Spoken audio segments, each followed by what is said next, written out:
ఈ కేసులో బెదిరించి భయపెట్టి తీసుకున్న స్టేట్మెంట్లు తప్ప ఎలాంటి ఆధారాలు లేవు. కాస్త ఆలస్యమైనా కూడా ఈ ఆరోపణలన్నీ అబద్ధపు ఆరోపణలు అని చెప్పి ప్రజలు తెలుసుకుంటారు. ఆ నిజం బయటికి వస్తుంది. న్యాయ వ్యవస్థల మీద మాకు నమ్మకం ఉంది. ఖచ్చితంగా ఆ న్యాయస్థానంలో నిజమే గెలుస్తుంది అని మేము నమ్ముతున్నాం. ఖచ్చితంగా ఇంకో మాట నేను చాలా గట్టిగా చెప్పగలను. మళ్ళీ ఆంధ్ర రాష్ట్రం పూర్వ వైభవాన్ని సంతరించుకోవాలి అంటే అది ఒక్క వైఎస్ జగన్మోహన్ రెడ్డి గారి వల్ల మాత్రమే సాధ్యమవుతుంది. Make Andhra great again with Jagan అన్న. జోహార్ వైఎస్ఆర్, జై జగన్.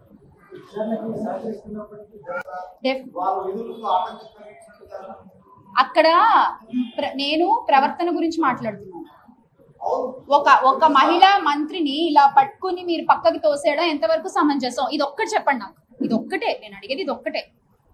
ఒక మాజీ మహిళా మంత్రిని ఆ సుబ్బారెడ్డి గారు సుబ్బారాయుడు గారు పట్టుకుని అలా తోసేయడం ఎంతవరకు కరెక్ట్? మాట్లాడుకోవచ్చు కదా. ప్రవర్తించే విధానం గురించి చెప్తున్నాను నేను. ఇక్కడ ఎక్కడన్నా చేయొచ్చు కదా. ఏంటన్నా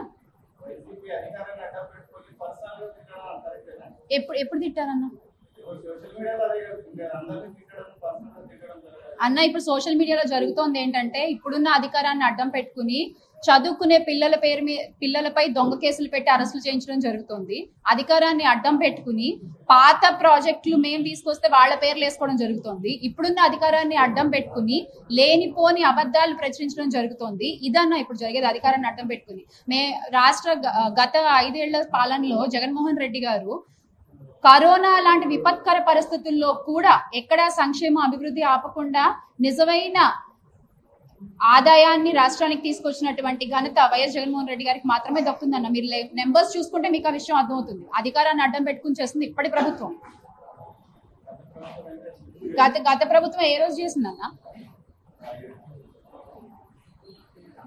ఇంకేమున్నాయి? సార్ ఇప్పుడు విచారానికి సహకరిస్తున్నారు. ఏమేం వాళ్ళ 3 గంటల పాటు విచారించినా 4 గంటలు విచారించినా కోఆపరేట్ చేస్తున్నాము, అంతా బాగుంది. అయినా సరే వాళ్ళు ఎంత ఇటు తప్పు లేదు అని మేము చెప్తున్నా కూడా ఆ సిట్ ఏదైతే ఉందో ఆ సిట్ కూడా వాళ్ళదే కదా. వాళ్ళకి కావాల్సిన అధికారులను వేసుకున్నారు కదా దాంట్లో. సో వాళ్ళకి కావాల్సినట్టు చేసుకుంటున్నారు. మనం నిజం ఎంతసేపు మాట్లాడినా ఏం ఉపయోగం ఉంది? అందుకే ఇప్పుడు మేము అంటున్నాం న్యాయస్థానాల మీద మాకు నమ్మకం ఉంది. ఖచ్చితంగా న్యాయం గెలుస్తుంది అనేది అంత గట్టిగా చెప్తుంది. అందుకే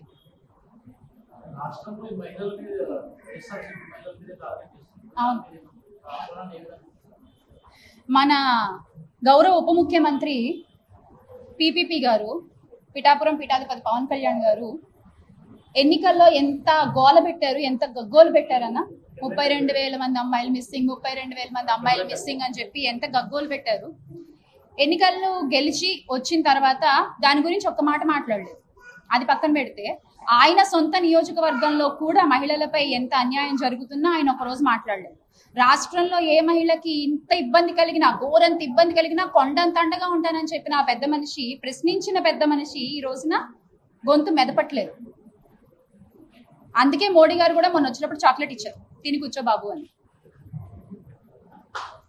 నిజంగా అంటే ఏ మహిళకి న్యాయం జరుగుతోంది? దళిత మహిళకి న్యాయం జరుగుతోంది, ఒక బీసీ మహిళకి న్యాయం జరుగుతోంది. అంతెందుకండి, మాజీ మంత్రిగా చేసినటువంటి మన విడుదల రజని గారిపైనే మొన్న అంత అసభ్యంగా సిఐ ప్రవర్తిస్తే దాని గురించి కూడా ఈ ప్రభుత్వం వాళ్ళు ఒక్కళ్ళు స్పందించలేదు. ఒక మాజీ మంత్రికే రక్షణ లేకపోతే ఈ రాష్ట్రంలో సామాన్య మహిళలకు ఏం రక్షణ ఉంటుందండి? ఈ కేసులో బెదిరించి భయపెట్టి తీసుకున్న స్టేట్మెంట్లు తప్ప ఎలాంటి ఆధారాలు లేవు. కాస్త ఆలస్యమైనా కూడా ఈ ఆరోపణలన్నీ అబద్ధపు ఆరోపణలు అని చెప్పి ప్రజలు తెలుసుకుంటారు. ఆ నిజం బయటికి వస్తుంది. న్యాయ వ్యవస్థల మీద మాకు నమ్మకం ఉంది. ఖచ్చితంగా ఆ న్యాయస్థానంలో నిజమే గెలుస్తుంది అని మేము నమ్ముతున్నాం. ఖచ్చితంగా ఇంకో మాట నేను చాలా గట్టిగా చెప్పగలను. మళ్ళీ ఆంధ్ర రాష్ట్రం పూర్వ వైభవాన్ని సంతరించుకోవాలి అంటే అది ఒక్క వైఎస్ జగన్మోహన్ రెడ్డి గారి వల్ల మాత్రమే సాధ్యమవుతుంది. Make Andhra great again with Jagan అన్న. జోహార్ వైఎస్ఆర్, జై జగన్.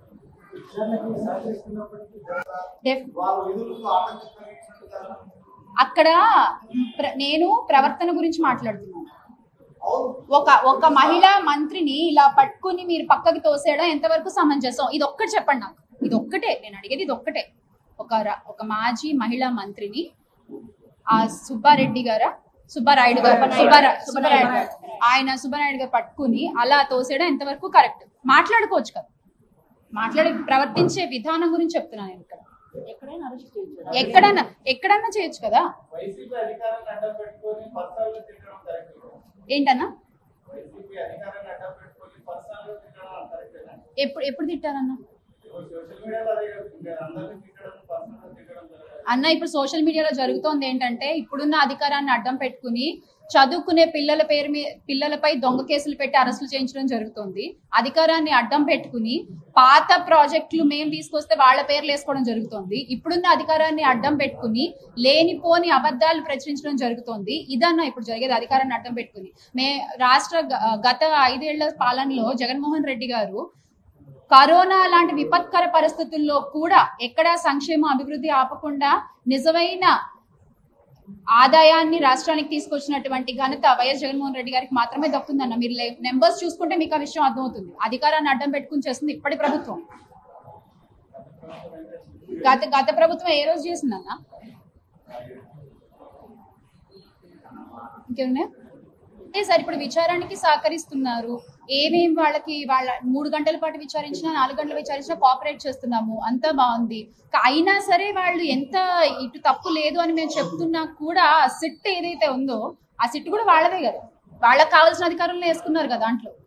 సో వాళ్ళకి కావాల్సినట్టు చేసుకుంటున్నారు. మన నిజం ఎంతసేపు మాట్లాడినా ఏం ఉపయోగం ఉంది? అందుకే ఇప్పుడు మేము అంటున్నాం, న్యాయస్థానాల మీద మాకు నమ్మకం ఉంది, ఖచ్చితంగా న్యాయం గెలుస్తుంది అనేది అంత గట్టిగా చెప్తుంది. అందుకే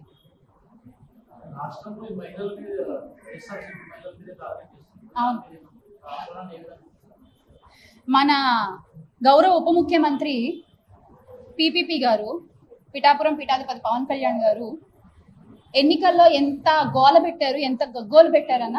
32,000 మంది అమ్మాయిలు మిస్సింగ్, 32,000 మంది అమ్మాయిలు మిస్సింగ్ అని చెప్పి ఎంత గగ్గోలు పెట్టారు. ఎన్నికల్లో గెలిచి వచ్చిన తర్వాత దాని గురించి ఒక్క మాట మాట్లాడలేదు. అది పక్కన పెడితే ఆయన సొంత నియోజకవర్గంలో కూడా మహిళలపై ఎంత అన్యాయం జరుగుతున్నా ఆయన ఒకరోజు మాట్లాడలేదు. రాష్ట్రంలో ఏ మహిళకి ఇంత ఇబ్బంది కలిగినా, ఘోరంత ఇబ్బంది కలిగినా కొండంత అండగా ఉంటానని చెప్పిన ఆ పెద్ద మనిషి, ప్రశ్నించిన పెద్ద మనిషి ఈ రోజున గొంతు మెదపట్లేదు.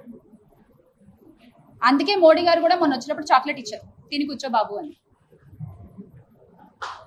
నిజంగా అంటే ఏ మహిళకి న్యాయం జరుగుతోంది? దళిత మహిళకి న్యాయం జరుగుతోంది, ఒక బీసీ మహిళకి న్యాయం జరుగుతోంది. అంతెందుకండి, మాజీ మంత్రిగా చేసినటువంటి మన విడుదల రజని గారిపైనే మొన్న అంత అసభ్యంగా సిఐ ప్రవర్తిస్తే దాని గురించి కూడా ఈ ప్రభుత్వం వాళ్ళు ఒక్కళ్ళు స్పందించలేదు.